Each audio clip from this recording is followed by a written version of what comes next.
Hindi na nga maiwasan na magkakaroon ng negative comments against dito sa movie ni Aga Mulak and Julia Barito. Dahil nga sinasabi nila na hindi bagay kay Sho. Siyempre naman, mas bata pa si Julia at may edad na si Aga. At sinasabi nga ng karamihan na sana ang role nila dito is mag-ama. Pero dahil nga ay sila yung bida, so hindi naman talaga maiwasan na magkakaroon ng negative comment.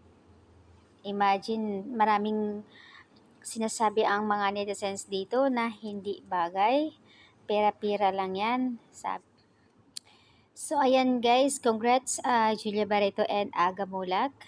Ikaw pa rin ang pipiliin ko by Feb 7 and Cinema. Marami ang na-excited syempre naman. Although support ang team ng Aga Mulak and also kay Julia. Both side naman, pareho silang supportive ang mga kaibigan at pamilya. Sabi dito, sana meron pang time na travel ito na nasa past and present yung isa sa kanila or connect music or sana mag-ama na lang yung role nila dito. Kasi po, sa totoo lang, ayon dito sa karamihan, na parang anak lang ni Aga, si Julia. Pero mahirap mag-judge kasi hindi nyo pa nakikita sa movie, sa pelikula. Kaya sana panoorin nyo muna bago kayo maghusga kung ano talaga yung story nila dito.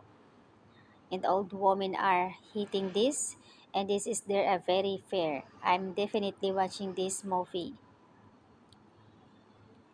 Diyos ko, ano nangyari sa movie na ito? Bakit pinartner si Julia? Napakabataan, maedad na si Aga.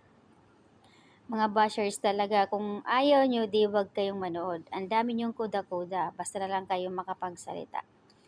So, sorry haters, but I'm so excited for this one. Arlen Mulak, oh wow, can't wait. So, ang daming nagbigay, nagpahayag dito sa mga side ni Aga. Excited sila, syempre.